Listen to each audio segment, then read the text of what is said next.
लाख से 4 लाख औरतों का कैंप में ही जेनोसाइडल रेप किया। लगभग 40,000 के आसपास बच्चे पैदा हुए। मर्दों को तो मारकर खत्म कर दिया जाता है, पर औरतों की जिंदगी को मौत से भी भयानक बना दिया जाता है। और भारतीय होने के नाते हमें इस बात पर गर्व होना चाहिए, इतनी बड़ी आर्मी होने के बावजूद भी हमने चाहे वो दंगे कश्मीरी पंडितों के खिलाफ हो, चाहे वो दंगे हो 1984 में जो सिखों के खिलाफ हुए थे, मर्दों को औरतों के मुकाबले फिजिकली ज्यादा सुपीरियर माना जाता है, स्ट्रॉन्ग समझा जाता है। हस्बैंड चिल्ला रहा था, चीख रहा था, पर बीवी के साथ बलात्कार हो रहा था। अब अचानक से एक सोल्जर की नजर उनकी बच्ची पर पड़ती है।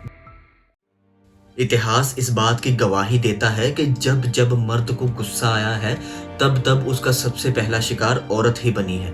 बाप पर गुस्सा आया तो माँ से चिल्लाकर बात कर दी, ऑफिस का गुस्सा घर में आकर बीवी पर निकाल दिया, और अगर किसी मर्द का मर्द से आमना सामना हो भी गया तो उसको भी सबसे पहले माँ बहन की ही गाली दी। और मर्दों की ही ईगो और गुस्से के चलते दो सामाजिक बुराइयों का जन्म होता है, जिसके चलते औरत को सबसे पहले जख्म मिलता है, उसके बाद वही जख्म आगे चलकर नासूर बन जाता है। अब ये दो बुराइयां हैं दंगे और दो देशों के बीच में होने वाली जंग, जिसका फैसला मर्द आपस में ही कर लेते हैं। वीडियो के अंत में आपको आज के समय यानी कि प्रेजेंट टाइम का सिनेरियो बताऊंगा। फैसला आप खुद कर लीजिएगा कि औरतों के हालातों में इतने सालों बाद भी कुछ बदला है या आगे आने वाले समय में कुछ बदलने की संभावना है भी या नहीं। फिलहाल आपको मैं इतिहास में लेकर चलता हूँ। साल 1971, ईस्ट पाकिस्तान, जो कि अब बांग्लादेश है, जिसको आजाद करवाने के लिए बांग्लादेश लिबरेशन वॉर चल रही थी। तब Pakistan army and Razakar paramilitary force, जो कि पाकिस्तान के द्वारा ही स्टैब्लिश की गई थी, इन्होंने सिस्टमेटिक तरीके से यानी कि पूरा प्लान बनाकर 2 लाख से 4 लाख औरतों का कैंप में ही जेनोसाइडल रेप किया, जिसका मतलब है जंग के दौरान किया गया वायलेंस, जिसमें औरतों के साथ रेप फिर गैंग रेप किया जाता है। अब इस दौरान लगभग 2 लाख औरतें रेप के कारण प्रेग्नेंट भी हुई थी, जिनमें से कई औरतों ने अबॉर्शन करवाया और लगभग 40,000 के आसपास बच्चे पैदा हुए, जिनको आज वॉर बेबीज के नाम से जाना जाता है। अब आप कहेंगे कि मर्दों और बच्चों का क्या, उनके बारे में बात क्यों नहीं करते, वो भी तो वॉर के कारण इफेक्ट हुए होंगे। तो हाँ, वो भी बुरी तरह प्रभावित हुए थे, लेकिन किसी का टारगेट बन जाना और किसी को इंटेंशनली टारगेट बनाना, इन दोनों बातों में बहुत बड़ा फर्क होता है। इतिहास की कोई भी जंग उठाकर देख लीजिए, या रिसेंटली किसी भी दो देशों के बीच की जंग की बात कर लीजिए, पर बिना किसी आइडियोलॉजी से प्रभावित हुए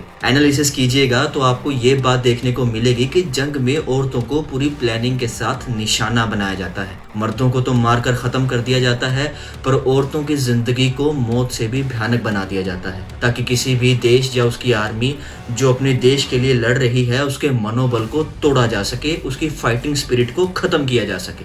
अब हमारी सोसाइटी में एक और ऐसा सिनेरियो है जिसमें औरतों को ऐसे ही इंटेंशनली टारगेट किया जाता है।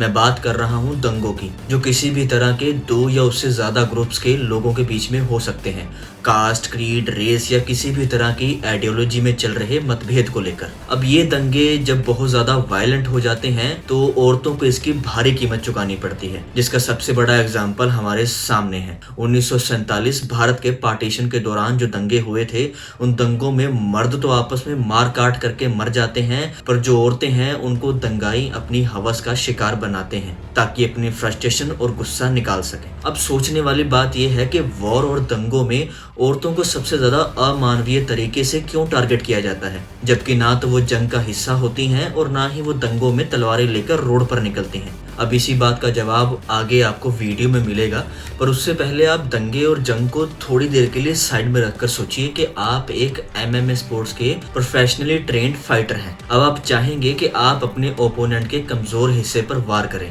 ताकि उसे हरा सकें। आप अपनी स्ट्रेटेजीज ही इस हिसाब से बनाएंगे या तैयार करेंगे कि दुश्मन की कमजोरी का फायदा उठाया जा सके, पर आप कुछ रूल्स एंड रेगुलेशंस को भी फॉलो करेंगे ताकि किसी भी तरह की अमानवीय घटना या बर्बरता को अंजाम ना दिया जा सके। अब वॉर और राइट्स में भी इसी आइडियोलॉजी या तरीके का यूज किया जाता है, बस फर्क इतना होता है कि प्रोफेशनली फाइटर्स के कुछ असूल होते हैं, वो कुछ रूल्स एंड रेगुलेशंस को फॉलो करते हैं। पर इतिहास गवाह है कि जब भी कोई बड़ी जंग होती है तो हमें ऐसी खबरें ही सुनने को मिलती हैं कि ग्राउंड लेवल पर आर्मी के कोड ऑफ कंडक्ट्स को फॉलो नहीं किया जा रहा। जब एक आर्मी किसी देश को इन्वेड करती है तो किसी क्रिमिनल से कम नहीं होती या किसी भी क्रिमिनल से कम बिहेव नहीं करती। और भारतीय होने के नाते हमें इस बात पर गर्व होना चाहिए कि हमारी इंडियन आर्मी ने आज तक किसी भी कंट्री को इन्वेड करने की कोशिश नहीं की। इतनी बड़ी आर्मी होने के बावजूद भी हमने किसी भी और कंट्री का या हमारे पड़ोसी मुल्क का 1 इंच हिस्सा लेने की भी कोशिश नहीं की। हमारी जंग तो बहुत हुई है, पर आज तक हमने उन जंगों में कभी भी औरतों के साथ बुरा व्यवहार नहीं किया।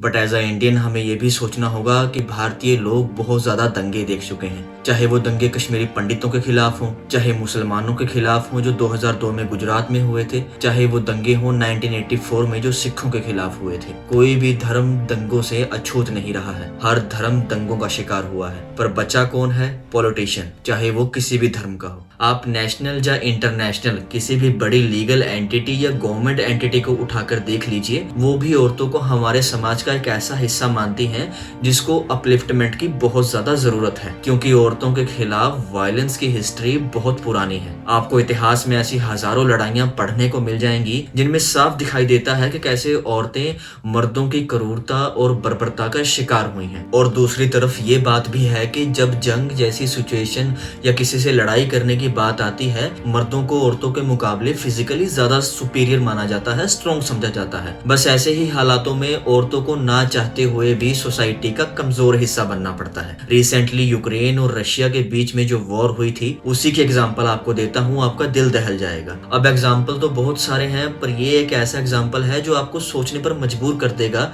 कि इंसान किस हद तक गुजर सकता है। तो हुआ कुछ ऐसे था कि जब रूस धीरे धीरे यूक्रेन की जमीन को इन्वेड कर रहा था, उस दौरान कुछ रशियन सोल्जर एक फैमिली के घर में घुसते हैं और एक आदमी के साथ मारपीट करते हैं। फिर उसे बांधकर उस आदमी के सामने उसकी बीवी के साथ गैंग रेप किया जाता है। हस्बैंड चिल्ला रहा था, चीख रहा था, पर बीवी के साथ बलात्कार हो रहा था। अब अचानक से एक सोल्जर की नजर उनकी बच्ची पर पड़ती है जो सिर्फ अभी 4 साल की थी। उस बच्ची को पकड़ कर लाया जाता है और उसे बोला जाता है कि he will make her a woman। Hindi में बताऊं तो सोल्जर छोटी बच्ची को ये बोलता है कि वो उस बच्ची को अब औरत बना देगा। फिर उस बच्ची के साथ भी रेप किया जाता है। देखिए, वॉर और दंगों को बढ़ावा देने वाली आइडियोलॉजी से बचें। जो लीडर इन आइडियोलॉजीज का यूज करते हैं और आपको भड़काऊ भाषण देते हैं, याद रखिए उनके बच्चे कभी भी जंग में लड़ने नहीं जाते और ना ही कभी दंगों में तलवार लेकर सबसे आगे खड़े होते हैं। एक बात और याद रखिए कि मर्द हो चाहे औरत हो, इज्जत सभी को प्यारी होती है। पर यह हमारे समाज की विडंबना है कि हम औरत की इज्जत करते नहीं हैं, उसको इज्जत बना देते हैं और उसकी बाउंड्री सेट कर देते हैं। और उसी इज्जत बनने का नुकसान उसे तब उठाना पड़ता है जब कोई दुश्मन धर्म जात पात के नाम पर या अपने देश के नाम पर आपके ऊपर हमला करता है। जाते जाते मैं आपसे एक सवाल पूछ कर जाता हूँ, जिसका जवाब आप कमेंट बॉक्स में दीजिएगा। सवाल ये है कि ज्यादातर दंगे और ज्यादातर जो वॉर आज तक इतिहास में हुई हैं, वो सारी की सारी मर्दों के द्वारा ही क्यों शुरू की गई थी या क्यों शुरू की जाती है? धन्यवाद।